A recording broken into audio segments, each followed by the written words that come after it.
Hi, Tanya again.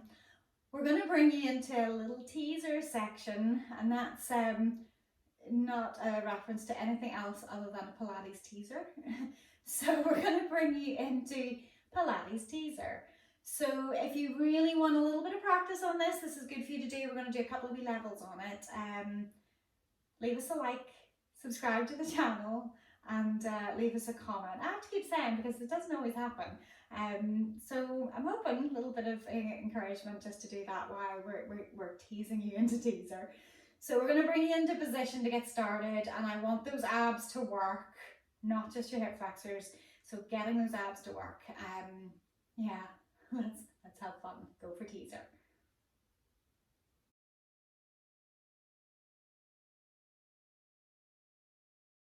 So let's bring you into a position, comfortable, lying down on the mat. Curl the tailbone in, start to roll the spine to the floor, almost like your early warm-up for teaser. And we're going to bring you down, just placing the spine nice and long. That sense of space through the length of the body, so you know you're going to be able to engage the core and allow the spine to move. Once we get you down there, we're going to set up our position on teaser. So very much on this, go with what levels that you can do. Don't beat yourself up if you can't do it. If you find that your spine is normally quite arched, what you might find with this session is that to give you that little bit of a help, you're going to pop a small cushion or a towel, something like that, folded up, or small roll, and underneath that forward curve that you have in the low back. It's just you bringing the floor up to your spine as opposed to you trying to bend your back in that shape and it doesn't happen. So it's using a bit of support so it gives you ground to push against. It's not that you're making the movement like you're cheating, you're just making an adaptation because of how your body's built. So when we're ready and you've got your adjustment in as you need it, let's begin. So keep that awareness of neutral in place. So again, that little bit of a zip up so that the back is close to being lightly in contact with the floor underneath you, wherever your neutral is. We're going to float the legs into tabletop, but we're going to bring the knees and feet together. Hips are hugging into the socket. Spine is nice and long. Arms are reaching forward, somewhere on the outside of your thighs. Diagonal is helpful because they're going to help to pull you up. So in breath, nod of the chin. Out breath, curl it up. As you bring it up, you're lengthening the legs to about 45 degrees if you can still keep drawing in, back in, and then down. So that teaser prep. Again, the nod of the chin, lifting, ribs are pulling in, lengthening through the legs, draw back in, and back down. So we're going to take it through 3 more. Again, curl it in, lengthen, back in and down. So be really intentional with your movements. Still keeping that length on the spine as you roll the spine back down to the floor. That little nod of the chin in helps you to keep it in the ribs rather than the front of the neck being so active. Once you've done 5, give the knees a little bit of a hug.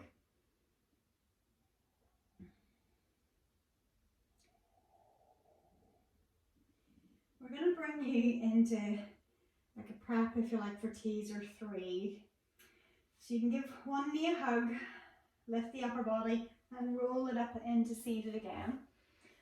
So it's about trying to keep that tension in the tummy, to try to keep the spine long, but to keep the ribs pulled in.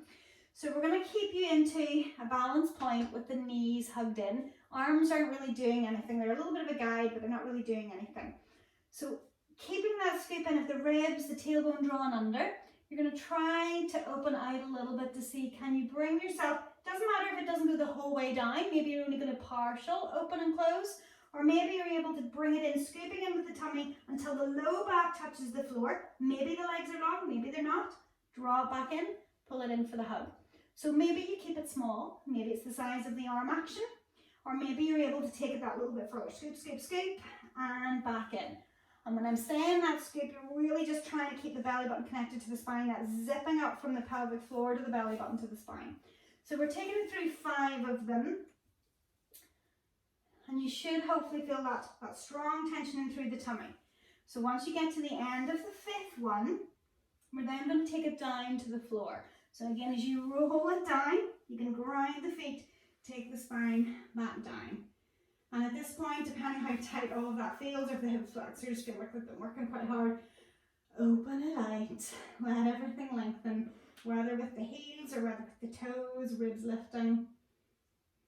And then slowly bringing it back down. And just resting, softening through the neck.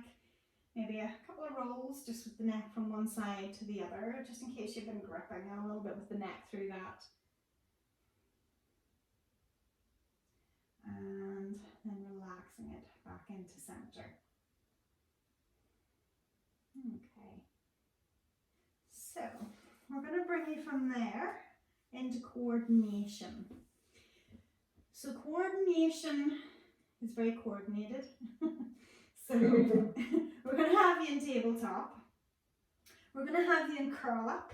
And we're going to have the arms bent. So this would normally be on the reformer, but it's quite good to do. So we're going to lengthen everything. You can choose whether they go high or whether they go to about 45, again keeping that scooped in. And then the legs open and close, just about the width of the shoulders. So open and close, draw the knees in, and then bend the arms. So everything lengthens together, open, close, really snappy, knees in, and then arms in. Lengthen, open, close, knees in, arms in.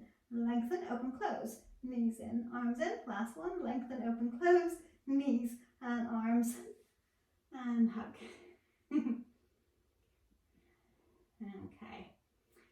And then we're going to rock you up into seated, so whether it's a double leg rock or single.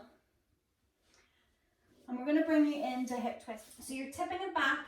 The idea of that J curve nice and tall, so the little curl under is tall through the spine, leaning back towards the fingers. Light on the fingers, so remember you're not kind of leaning on them, you're just lightly supported. So you can work with your feet on the floor, softest version, or if you want you can float the feet up. So we're just taking the knees to the side, so a bit like what we did earlier, but you're trying, when your knees go to the side, imagine you're pulling in through the core to keep your hips grounded. So the hips don't actually come off, back into center. So you're resisting the movement of the hips trying to lift off the floor. If the hips do start to lift off, you're going to feel like your body starts to twist. And I want you to try to keep everything pulling into center. So if the legs are lifted, you're taking them to the side, trying to keep both hips on the floor. So 5 each way. And it is still like that sensation of lengthening the top knee over the bottom leg. So once you get to 5 each side, you can take your butterfly and just allow the legs to relax. So thanks for playing with teaser with me. I hope you had fun and felt challenged.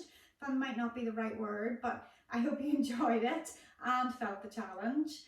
It doesn't matter if you weren't able to do full teasers or anything like that, but I'm just hoping you felt those muscles working. So thanks for joining me, and feel free to do it again or do some of the other sessions that we have for you. Getting fitter, getting stronger, just moving more and hopefully feeling better for it. Catch you again soon.